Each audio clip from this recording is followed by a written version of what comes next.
Hello guys, welcome back to my channel. Today mag-unbox ako ng pocket size na magnetic Bluetooth speaker. So nabili ko to online. Ito yung kanyang package. So medyo malaki lang yung package niya kasi meron akong sinabay na item. So buksan na muna natin yung package para makita natin yung pocket size na Bluetooth speaker na sinasabi ko.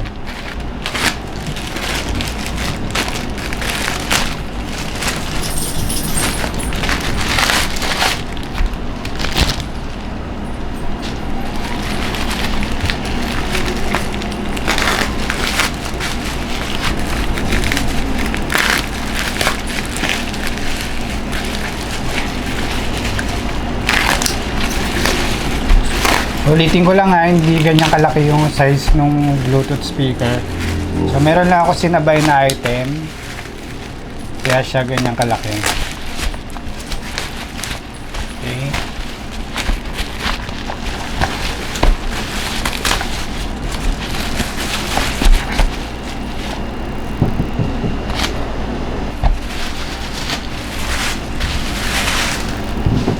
Okay, ito yung i-unbox natin today. Yung Edifier G200 Bluetooth magnetic speaker. So portable siya, ganyan na siya kaliit. So mamaya sasabihin ko sa inyo yung specs. Buksan na muna natin yung box para makita nyo yung laman. So dun sa side nandun yung kanyang mga features. Maliit lang siya. Okay, buksan na natin para makita nyo. Okay.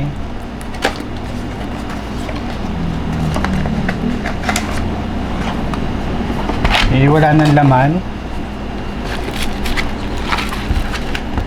Dun sa ilalim meron siyang kasamang tali. Tapos meron siyang Type-C cable kasama. At yung kanyang manual.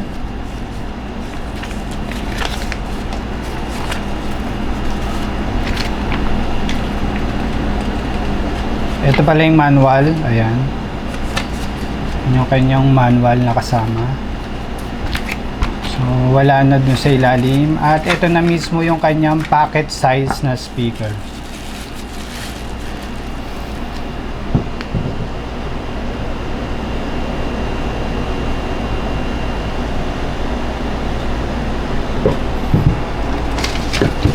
Ulitin ko lang yung kanyang model, Edifier G200 Bluetooth magnetic speaker. Yung binili kong color is kulay black. Okay, sabihin ko na rin yung kanyang specs. Yung Bluetooth version niya is 5.3 magnetic design. Kapag binuksan natin siya mamaya, meron siyang RGB effects. Meron siyang ilaw na merong 16.8 million colors. Tapos yung kanyang price, yung kanyang regular price is 1,258 pesos. Pero ngayon nag-sale siya, nabili ko na lang ng 599 pesos. Hindi ko alam kung hanggang kailan yung sale nila, pero habang mababa pa yung price niya, so kinuha ko kasi natuwa ko dun sa design niya at dun sa kanyang speaker. Mamaya papakita ko sa inyo yung features niya. At malalaman nyo kung bakit ko siya binili. Okay? Tapos nakalagay dun sa kanyang description, 7 hours daw ng playtime kaya niya. So i-test na natin yung unit. Okay? So subukan na natin i-power on. Power on. So nakita niya meron siyang color. Pairing. So subukan natin i-pair sa ating device.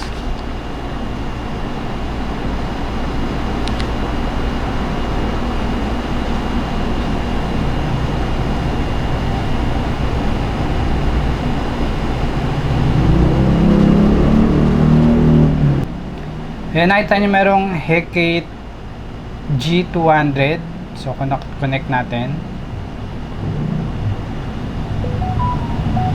And pair. Device connected. Ayan, device connected. So, ganyan yung itsura niya kapag na-connect na siya. So, So, gusto ko malaman kung gaano siya kalakas. So, i-test na natin yung kanyang tunog.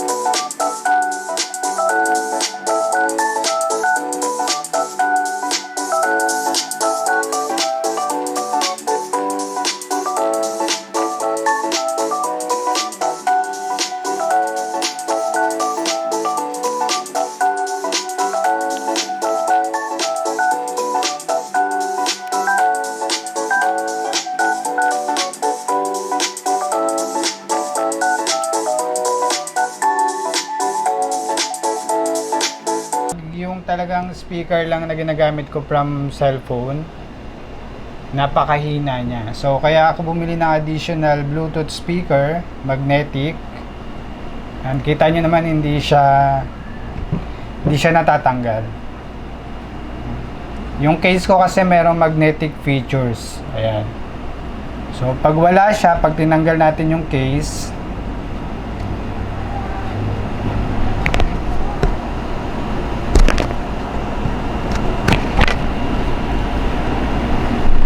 hindi siya dumidikit, dumudulas siya. Wala siyang magnetic, dumudulas, nalalaglag. So, kabit natin sa case na.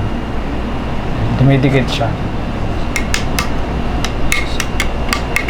So, maganda yung niya, magnet, niya, hindi siya natatanggal kaagad. So, once na dikit na siya dyan, hindi na siya matatanggal. So, kahit anong alog nyo, hindi siya mahal. Okay? So, buti na lang pala may magnetic features yung case ko para magamit ko yung device natin. So, ito yung device. Meron siyang RGB color. Yung sinabi ko kanina is 16.8 million colors yung kanyang RGB. So, maganda siya kasi compact design lang. And tinest ko kanina yung tunog niya. Maganda naman yung tunog. And napaka-compact nung kanyang design. Na mo isang lang sa kamay ko. Maliit lang yung kamay ko pero isang lang siya. Tsaka pag kinabit nyo siya dun sa cellphone nyo, maganda. So, para lang siyang design na pwede nyong gawing stand.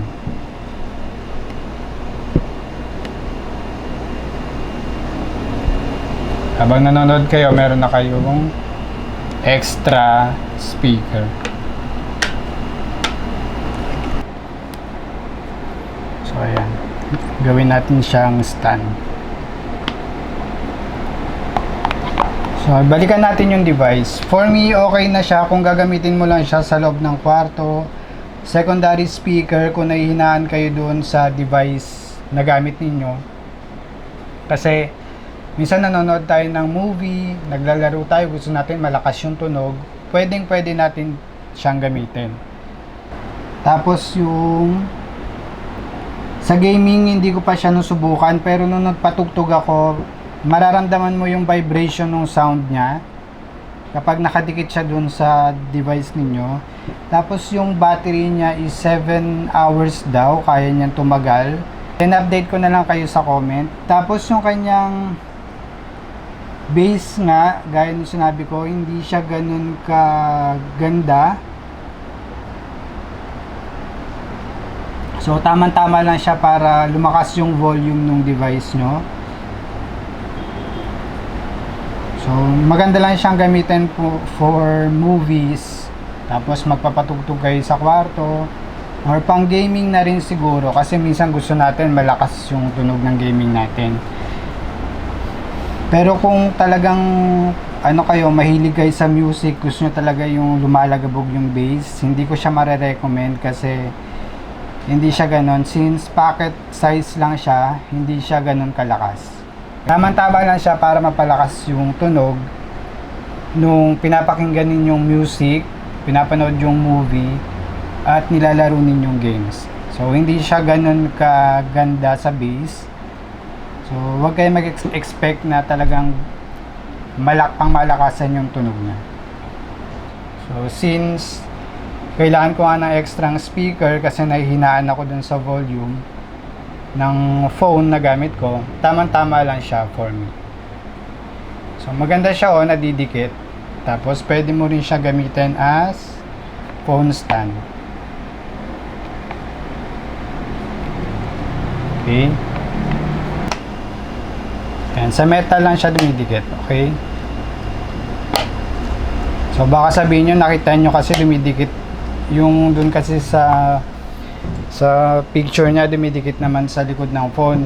Hindi lahat ha. Ayan. Akala ko dati didikit siya pero nung inano ko, plastic nga pala to, hindi siya dumidikit.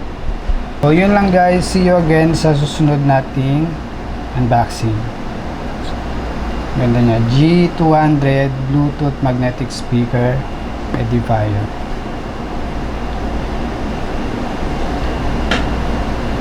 Okay, bye.